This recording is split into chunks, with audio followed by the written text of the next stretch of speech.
26 नवंबर 1922 king टूटनखामुन के टूम को जब 3500 सालों बाद खोला गया तो उसके अंदर से मिलने वाले खजाने में दो चीजें ऐसी थीं जिन्हें देखकर ऐसा लगता था जैसे ये इस दुनिया की है ही नहीं, क्योंकि किंग टूटनखामुन के गले में एक ऐसा नेकलेस मौजूद था जिसमें बहुत कीमती और नायाब पत्थर लगे हुए थे, जिनमें ग्रीनिश और येलो किस्म का एक यूनिक सा पत्थर लगा हुआ चमक रहा था। और जब टूटनखामुन के टूम को पूरा खोला गया तो वो चीज जिसने सबको हैरान कर दी थी वो था कि टूटनखामुन की दोनों टांगों के साथ एक एक खंजर बंधा हुआ था। इन दोनों चीजों की खास बात ये थी कि ये चीजें पहले कभी किसी ने नहीं देखी थी, क्योंकि इस अजीब से पत्थर और खंजर को देखकर ऐसा लगता था जैसे 3500 साल पहले ये चीजें टूटनखामुन की मम्मी के साथ किसी न किसी खास मकसद के लिए दफनाई गई थी। और यही बात जानने के लिए हजारों एक्सपर्ट्स ने अपनी अपनी महारत आजमाई और पूरे 5 सालों तक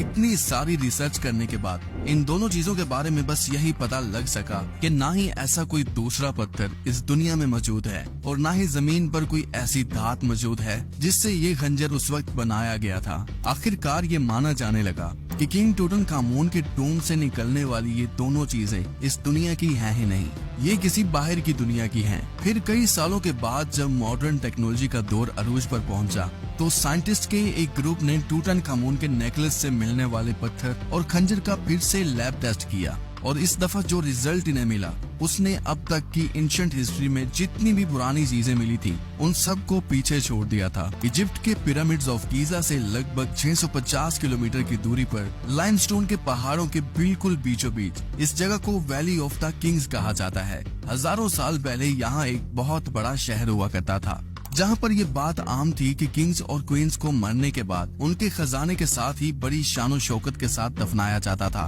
क्योंकि ये लोग समझते थे कि हजारों साल बाद ये लोग फिर से जिंदा हो जाएंगे। लेकिन खजाने से भरे हुए ये खूबसूरत टूम वक्त के साथ साथ ही लूट लिए जाते थे। लेकिन इस मकाम पर अभी भी एक ऐसा टूम बाकी था जो अपनी असली हालत में मौजूद था और उसमें अभी भी वो सभी चीजें वैसे ही मौजूद थीं जैसे हजारों साल पहले अपनी अपनी जगह रखी गई थी। ये डोम किसी न किसी तरह वक्त के लुटेरों से बचता हुआ 1922 में जाकर आर्कियोलॉजिस्ट के हाथों मंजरे आम पर आया था और ये डोम था किंग टूटनखामुन का, जिसने आज से 3500 साल पहले इजिप्ट पर राज किया था। और इसके बारे में खास ये कहा जाता है कि इसने अपने दौर में बहुत लोगों को कत्ल किया था। इस वजह से किंग टूटनखामुन की मम्मी और यहाँ से मिलने वाले खजाने ने दुनिया में तहलका मचा दिया था। प्योर गोल्ड से बनी हुई हजारों चीजें इस खजाने का हिस्सा थी, जिसे देखने के लिए हजारों लोगों की एक बहुत बड़ी तादाद यहाँ पर आने लगी। किंग टूटनखामुन की मम्मी को 3 ताबूतों के अंदर एक के बाद एक करके रखा गया था। सबसे पहला ताबूत बहुत बड़ा और भारी था,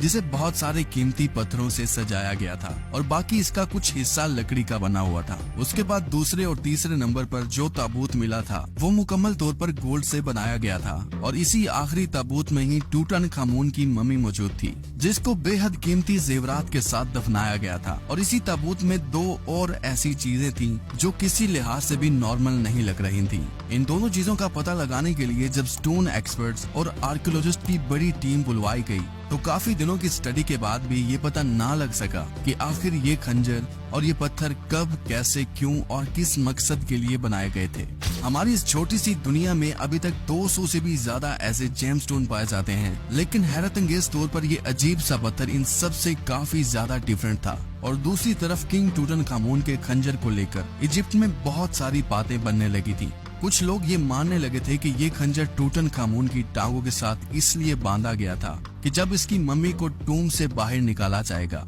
तो वो इसी खंजर से इसकी नींद खराब करने वाले सभी इजिप्ट के लोगों को मार डालेगा। इन सभी बातों ने उस वक्त इजिप्ट में पूरी तरह डर का माहौल पैदा कर दिया था, यहाँ तक कि लोग रात को घर से बाहर निकलना भी छोड़ चुके थे। लेकिन इन सभी बातों का दूर दूर तक रियलिटी से कोई भी ताल्लुक नहीं था। फिर कुछ वक्त गुजरा और कई सालों के बाद साइंसदानों और मिनरोलॉजिस्ट के एक ग्रुप ने इस पत्थर की असली हकीकत जानने के लिए इसका पहली बार लैब टेस्ट किया, क्योंकि इनका भी यही ख्याल था कि इस टेस्ट में जो कुछ भी होगा वो सब कुछ सामने आ जाएगा। लेकिन इस टेस्ट में बजाय ये मिस्ट्री सुलझने के वो मजीद उलझती चली गई। लेबोरेटरी टेस्ट से एक बात तो बिल्कुल क्लियर हो गई थी कि जिसको इतने सालों से पत्थर माना जा रहा था वो कोई पत्थर नहीं था, बल्कि वो कांच का एक टुकड़ा था, जिसको 3500 सालों पहले बड़ी महारत के साथ इजिप्ट के लोगों ने जुगनू की शक्ल में तराशा था। लेकिन जो चीज अभी भी एक्सपर्ट्स को तंग कर रही थी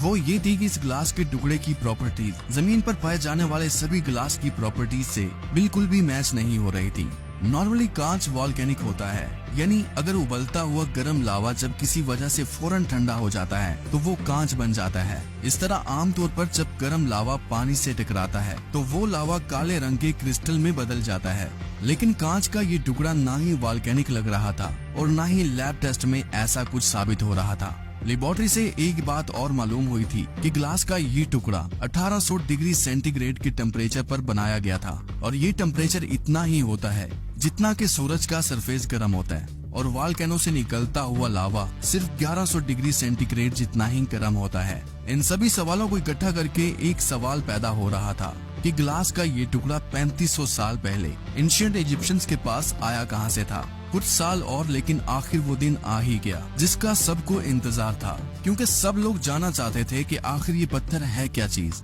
अफ्रीकन सहारा डेजर्ट ये ऐसा डेजर्ट है जिसने कई मुल्कों को अपनी लपेट में लिया हुआ है। 92 लाख स्क्वायर किलोमीटर पर फैला हुआ ये डेजर्ट अल्जीरिया, मोरिटानिया, माली, नाइजर, लीबिया और सूडान के साथ साथ एक बहुत बड़ा हिस्सा इजिप्ट में भी मौजूद है।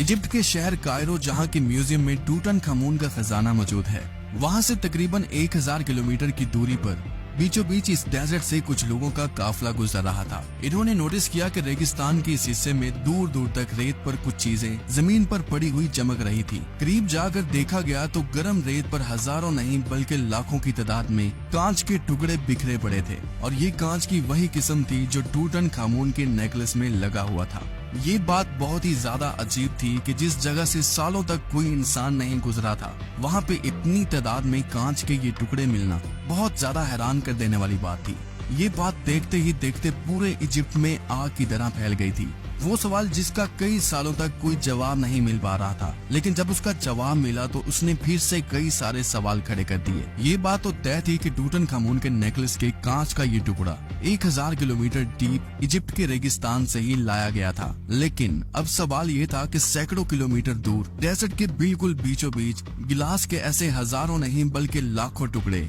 आए कहां से थे। ये जानने के लिए आर्कियोलॉजिस्ट की एक बहुत बड़ी टीम रेगिस्तान पहुंची, और ये पॉइंट रेत का वो समंदर था जहां दूर दूर तक ना ही कोई इंसान नजर आता था और ना ही पानी की एक बूंद। आर्कियोलॉजिस्ट ने जब इन टुकड़ों का माइक्रो टेस्ट किया तो इन कांच के टुकड़ों में भी कुछ ऐसे पार्टिकल्स थे जो सच में हमारी दुनिया के नहीं थे। इस एडवांस टेक्नोलॉजी से एक बात और मालूम हुई कि ये सभी कांच के टुकड़े 300 करोड़ साल पुराने थे, जिससे साफ साफ पता चल चुका था कि इस एरिया में किसी दौर में एक बहुत बड़ा मीटोराइट गिरा था, और तब ये जगह पूरी तरह से हरी भरी हुआ करती थी। यहाँ बहुत सारे जानवर रहा करते थे और बहुत सारे लेक्स और नदियाँ भी हुआ करती थी, और इस मीटोराइट के गिरने की वजह से यहाँ एक बहुत बड़ा धमाका हुआ होगा और उसने एक ही झटके में इस सैंडस्टोन को पिघला दिया होगा। पिघलते हुए सैंडस्टोन का लावा पानी में गिरने की वजह से फौरन ही ठंडा हुआ होगा, और तब ये अनोखा सिलिकॉन ग्लास बना होगा। और 3500 साल पहले ही यहीं से किंग टूटनखामुन के नेकलेस में लगाने के लिए वो कांच का टुकड़ा लाया गया होगा।